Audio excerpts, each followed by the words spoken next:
ان کو کرسچن بنایا جا رہا تھا، ان کو یہودی بنایا جا رہا تھا، تو وہ سارا پلان ایک طرح سے ختم ہو گیا. اور ایک وہاں پہ اتنی الارمنگ صورتحال ہے سعدیہ، یہ ہم چاہیں گے کہ ویورز ہمارے سن سکیں اور ان تک یہ بات پہنچے کہ وہاں پہ انڈیا نے ایک منصوبہ دیا ہوا تھا کہ جو افغان لڑکی ہندو سے شادی کرے گی اس کو پیکج دیا جائے گا، اس کو انڈیا میں جا کر آباد کیا جائے گا. یعنی ماضی کے اندر آپ کو یاد ہے کہ وہ چانکیہ والی آپ نے ایک مثال سنی ہے، وہاں پہ ہندو کش ایک ایریا ہے افغانستان کے اندر، تو وہاں پہ ہندوؤں کی ایک بہت زیادہ سلوٹرنگ ہوئی تھی، بہت سارے ہندوؤں کو مارا گیا تھا. آج ہندو ایک طرح سے افغانیوں سے، مسلمانوں سے وہ بھی بدلہ لے رہے کہ وہ افغانیوں کی خواتین کو اپنے ساتھ شادی کر کے، اپنی بیویاں بنا کے اپنے پاس لے جا کے ایک طرح سے وہ بھی ایک جو پرانی نفرت ہے ہندوؤں کے دل اور دماغ کے اندر اس کو ختم کر کے، یعنی وہ بھی انتقام ایک لینا چاہ رہا ہے. اس میں پی ٹی ایم کی خاتون کا میسج بڑا وائرل ہوا ہے کہ وہ افغانی لڑکیوں کو کہہ رہی ہے کہ جی آپ ہندو سے شادی کریں. تو یہ بہت بڑے منصوبے تھے جو افغانستان کے اندر امریکنز کے تھے، جو انڈینز کے تھے، وہ سارے کے سارے ادھورے رہ گئے. اور ساری دنیا کے اندر آج سمجھا جا رہا ہے کہ پاکستانی ایجنسیز نے اپنے انٹرسٹ کو صحیح پروٹیکٹ کیا ہے، اور وہاں پہ سی آئی اے بھی ناکام رہی، این ڈی ایس ناکام رہی، را ناکام رہی. تو یہ عزت اللہ تعالیٰ نے پاکستان کو ایک طرح سے دی ہے. ٹھیک ہے سر، اس وقت آپ دیکھیں کہ طالبان نے ٹھیک ہے افغانستان کو فتح کر لیا، سارے معاملات ہو گئے، لیکن ابھی بہت سے چیلنجز کا سامنا ہے. عام پیسہ جو ہے آمدنی کہیں سے آ نہیں رہی، بہت سے ممالک ان کو ایکسیپٹ نہیں کر رہے، آئے اپنے قرضہ دینے سے انکار کر دیا. تو ایسی سچویشن میں پھر کیا اسٹریٹجی ہو سکتی ہے طالبان کی، کس طرح سے اپنے معاملات کو چلا سکتے ہیں؟ سگے یہ بڑی امپورٹنٹ بات آپ نے کی ہے کہ طالبان کو امریکہ ایکسیپٹ نہیں کر رہا، برطانیہ ایکسیپٹ نہیں کر رہا، آئی ایم ایف قرضہ دینے کو تیار نہیں. جو ایسٹس تھے طالبان کے افغانستان کے وہ منجمد کر دیے گئے ہیں، اور جو افغانستان کا بجٹ بنتا تھا ہر سال وہ بیرونی ایڈ کے نتیجے میں بنتا تھا. 80% اس میں امریکنز اور نیٹو کی ایڈ ہوتی تھی جس سے بجٹ بنتا تھا. اب وہ بھی بند ہو گئی ہے، سارے ایسٹس منجمد ہو گئے ہیں. طالبان کی گورنمنٹ کو کوئی تسلیم کرنے کو تیار نہیں.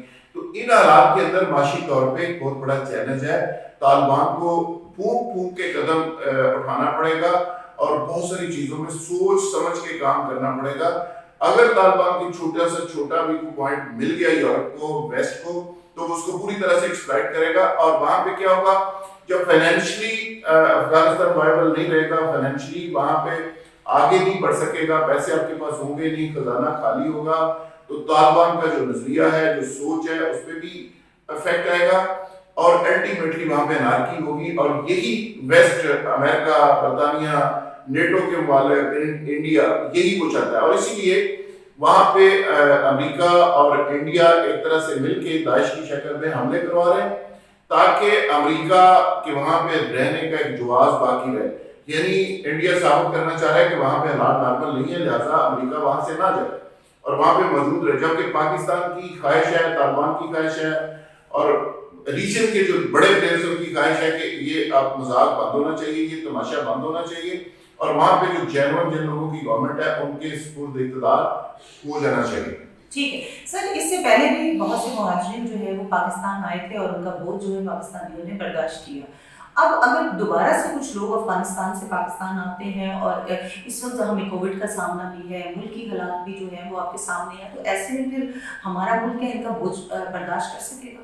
دیکھیں، یہ پاکستان کے اندر ایک ٹرینڈ بن چکا ہے کئی دنوں سے، اور سب سے زیادہ ڈسکس کیے جانے والا یہ سوال ہے جو آپ نے کیا، اور لوگ یہ پوچھ رہے ہیں، عام لوگ سوشل میڈیا کے ذریعے پوچھ رہے ہیں کہ کس اتھارٹی نے یہ فیصلہ کیا ہے کہ جو امریکنز ہیں، جو وہاں پہ برطانوی فوجی ہیں، جو نیٹو کے لوگ ہیں، اور جو ان کے فیسیلیٹیٹر ہیں، جو ان کے بیسیکلی ایجنٹس ہیں، وہ سارے کے سارے لوگ ہزاروں کی تعداد میں پاکستان آئیں گے، کچھ قانونی طور پہ اور کچھ غیر قانونی طور پہ. پھر پاکستان کے اندر 21 دن قیام کریں گے، پھر وہ اپنے اپنے ممالک کو جائیں گے. تو اس پہ سوال یہ اٹھایا جا رہا ہے کہ یہ اتنا بڑا فیصلہ جو ملکی سلامتی سے ریلیٹڈ ہے، یہ کہاں پہ کیا گیا، کس نے کیا، کیا کیبنٹ میں ڈسکس ہوا، کیا اسمبلی میں ڈسکس ہوا، کیا ملکی سلامتی کی جو کمیٹی ہے اس نے یہ فیصلہ کیا، کیا عمران خان صاحب نے اکیلے یہ ڈیسیژن لے لیا کہ یہ سارے لوگ آئیں گے پاکستان. تو یہ ایک بڑا ہی امپورٹنٹ سوال ہے کہ لوگ یہ پوچھ رہے ہیں کہ یہ اتنا بڑا فیصلہ ہوا کیسے، اور جب یہ لوگ پاکستان آئیں گے 21 دن پاکستان رہیں گے، اس کے بعد یہ اپنے اپنے علاقوں کو جائیں گے، تو اس میں کوئی راہ کے لوگ بھی ہو سکتے ہیں، اس میں بلیک واٹرز بھی ہو سکتے ہیں، اس میں ٹیررسٹ بھی ہو سکتے ہیں، تو پاکستان کے اندر جو ایک امن قائم ہوا ہے اس پہ ایک سوالیہ نشان آ سکتا ہے۔ اور لیکن اس کے باوجود پاکستان کے جو ادارے ہیں پوری طرح سے الرٹ ہے۔ انہوں نے اسلام آباد کے ہوٹلز کے اندر، کراچی کے اندر 4000 بندے کو ٹھہرانے کا بندوبست کیا ہے۔ کوشش پوری ہو رہی ہے کہ ان پہ سرویلنس رکھی جائے، ان لوگوں پہ مانیٹرنگ کی جائے، اور ان لوگوں کو شہری علاقوں میں نہ جانے دیا جائے، لوگوں میں گھلنے ملنے نہ دیا جائے، ہوٹلز کے اندر ان کو بند کر کے ان کی مانیٹرنگ کر کے پھر ان کو واپس بھیج دیا جائے۔ جب میں نے کچھ ذمہ حلقوں سے بات کی تو انہوں نے کہا کہ دیکھیں اس میں ویزوں کا ایشو ہوتا ہے، وہ ادھر آئیں گے، کچھ مختلف ممالک کے اندر جو لوگ جائیں گے ان کے ویزے پروسیس ہوں گے، کسی کا کچھ معاملہ ہے، کسی کا کچھ معاملہ ہے۔ اور کورونا کی جو بات آپ نے کی یہ بہت امپورٹنٹ ہے کہ کورونا کے دنوں میں آپ نے اسلام آباد کے ہوٹل سارے خالی کرا کے وہ غیر ملکیوں کو آپ نے دے دی ہیں اور اپنے شہریوں کو سائڈ پہ کر دی ہے۔ پہلے بھی 30 لاکھ افغانیوں کو ہم نے یہاں بنا دی تھی، ہم نے ہاسپٹیلٹی ان کی تھی، ہم نے ان کو ویلکم کیا تھا، اور اس کے نتیجے میں ہماری معاشرت پہ، ہماری روایات پہ، ہمارے سسٹم پہ، ہمارے رہن سہن پہ، ہماری فوڈ پہ، ہماری معیشت پہ، ہر چیز پہ افیکٹ ہوا، اور آج ہم کوئی ماننے کو بھی تیار نہیں۔ تو میں سمجھتا ہوں کہ بہت بڑا ڈیسیژن ہے، بہت بڑا فیصلہ ہے، اور میری دعا ہے کہ اس کے اثرات ہماری ملکی سلامتی کے اوپر نہ ہوں۔ جی سر، بہت بہت شکریہ پروگرام کا حصہ بننے کے لیے۔ جناب آج کے پروگرام میں اتنے، کل دوبارہ ملاقات ہوگی ایک نئے ٹاپک کے ساتھ۔ اپنا بہت سا خیال رکھیے گا۔ اللہ